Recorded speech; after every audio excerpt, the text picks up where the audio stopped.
le judo. Nous nous reconnaissons donc comme judoka. Ça veut dire que nous nous reconnaissons dans une même appellation, sous un même nom, un nom de groupe, un nom de clan, et on pourrait même dire un nom de famille. Et ça tombe bien puisque en fait ce ka de judoka, ça veut dire famille. Nous sommes donc liés par des liens familiaux, mais ce ne sont pas des liens de sang, ce sont des liens d'expérience. Nous ne reconnaissons pas seulement à nos oreilles, même si elles sont valorisées, c'est qu'elles sont le signe des épreuves partagées, mais bien parce qu'au-delà des parcours individuels, nombre de ces expériences nous sont communes. Donc quelques exemples, on va bien évidemment nouer la ceinture, se mettre en CISA, lay, le salut, donc les techniques, les noms, les termes que l'on va devoir apprendre. Et bon, les stages, les compétitions, les passages de grade, les ushikomi, les nagekomi, les randori, le kata, etc. Tout ça, ça fait qu'on appartient de la même famille parce qu'on appartient de la même expérience. Nous formons donc une communauté d'expérience, de vocabulaire, une communauté de savoir-faire, une communauté de savoir-être.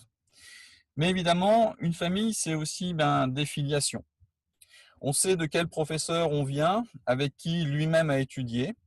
Il y a des courants, il y a les bastonneurs, il y a les techniciens, voire les danseuses. Et pourtant, tout cela est relié. Il y a communauté, ce qui ne veut pas dire uniformisation des sensibilités.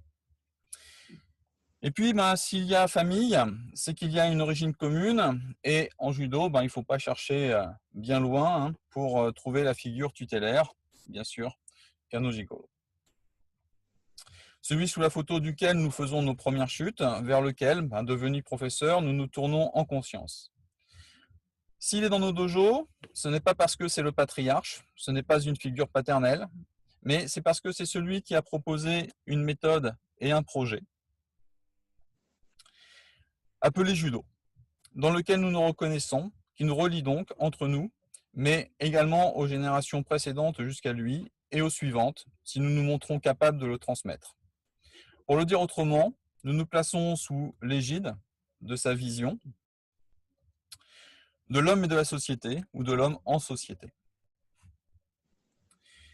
L'égide, c'est ce bouclier merveilleux offert par Zeus à Athéna, et derrière lequel nous nous plaçons, nous nous abritons, nous nous isolons du monde, ainsi que dans une maison, et ça tombe bien puisque maison, c'est l'autre sens du ka de judoka.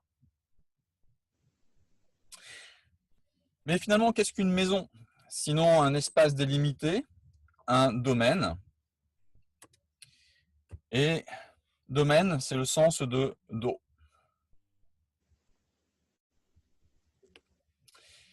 Évidemment, de quel domaine il s'agit? Celui de Ju, celui de l'adaptation. Ju, c'est ce qui nous relie au passé, de l'aveu même de Kano, donc c'est le lien au passé, puisqu'il en conserve le caractère, donc Ju, et le concept, qui est lié évidemment en respect de l'intelligence des aînés.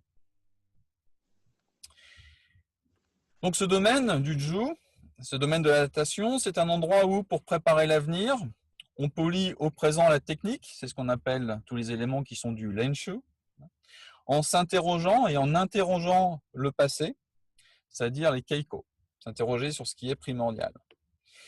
Mais pourtant, on est dans un passé qui n'est pas un passé figé, puisque par exemple dans le kata, Kano ne garde pas le kata parce qu'il est préexistant, pas la forme parce qu'elle préexiste à notre pratique.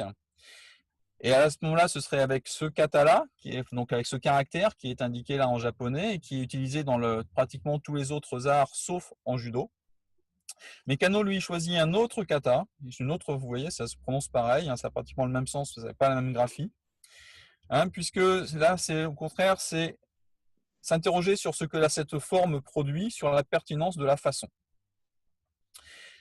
Parce que le judo, évidemment, vous le savez tous, c'est aussi une adaptation à une nouvelle époque, où la technique, qui nous vient des anciens, elle n'est plus aussi essentielle que d'explorer les principes qui la sous-tendent, Do, car Do, c'est aussi le principe. Do, c'est donc un approfondissement. Do, c'est sillonner, c'est-à-dire creuser des sillons, ouvrir la terre. Car il ne suffit pas qu'un domaine soit fertile, il faut savoir le travailler, il faut savoir le mettre en valeur, pour que le potentiel devienne réalité, pour qu'il nous donne, et ce qui va nous nourrir, et l'argile des réceptacles pour conserver, les récoltes pour une utilisation, une digestion future. Mais pour que le travail porte ses fruits, il ne faut pas s'éparpiller. Il faut s'y limiter, il faut se concentrer, il faut se centrer sur les choses, il faut circonscrire le domaine. D'ailleurs, les très hauts gradés, ça a commencé par Kano, qui lui n'avait pas de grade, mais qu'on appelait comme ça, et ensuite les 10e dan sont dits Shihan. Shihan, littéralement, ça veut dire ceux qui cerclent la zone pour maintenir l'ensemble en place, pour que les rayons convergent vers le moyeu, vers l'essentiel, le principe autour duquel tourne tout ce qui se rapporte au domaine à défricher, que l'attention soit maintenue. Une fois qu'on est dans ce domaine, donc nous dans le domaine du Ju, il s'agit de travailler, c'est-à-dire qu'il s'agit d'établir des liens, de faire des ensembles cohérents.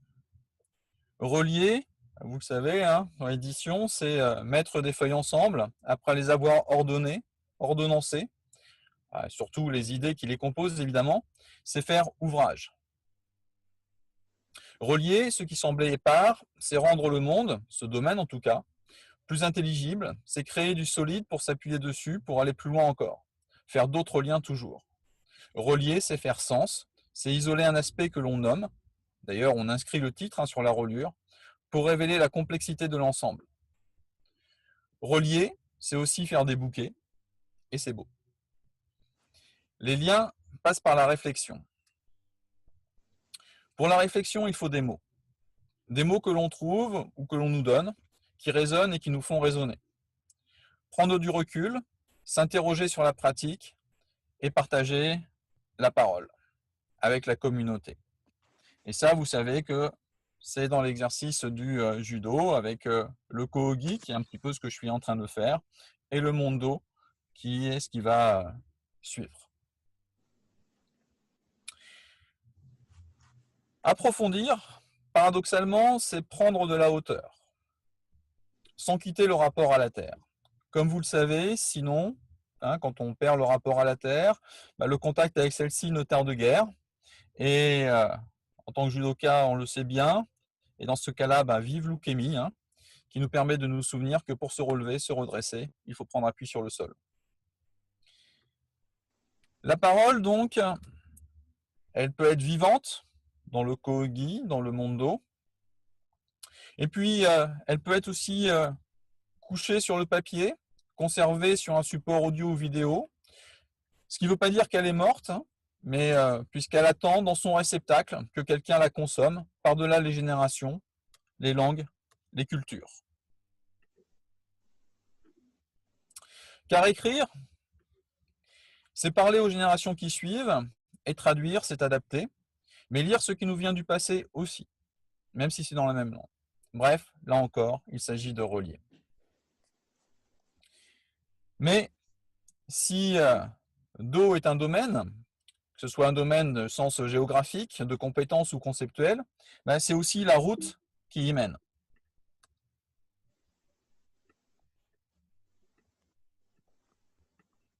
J'ai perdu le contact. Voilà. Voilà, c'est la route qui y mène, disais-je. Donc c'est la route qui nous y mène, c'est la route qui nous y relie, et donc qui franchit les frontières. On dépasse les limites du domaine. Car pour isoler, circonscrit que soit un domaine, il n'en est pas moins partie d'un ensemble plus vaste. L'avoir travaillé, s'y être nourri, ne fait sens que si on a su trouver les ressources pour aborder d'autres domaines. Si on est capable de transférer notre champ d'expérience dans un domaine en apparence neuf, ou du moins entièrement différent, souvent plus complexe que notre laboratoire protégé du monde. Sortir le judo des dojos. Voilà ce à quoi nous exhorte Kano. Il s'agit d'éprouver les vérités acquises dans la vraie vie, de les confronter à la réalité de la société, de ses exigences, de ses imperfections. Faire vivre les principes étudiés dans le huis clos du dojo et relier le judo au monde, voilà le défi. Sommes-nous capables de les transférer? Et si oui, de ne pas y renoncer face à la difficulté, la tentation.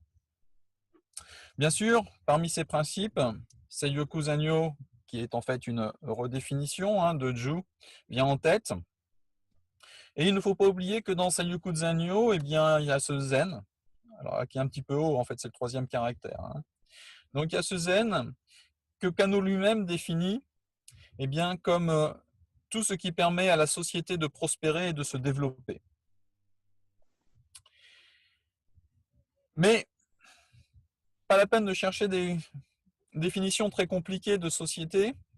Le plus simple pour définir une société, c'est simplement de dire que ce sont des hommes qui sont reliés entre eux,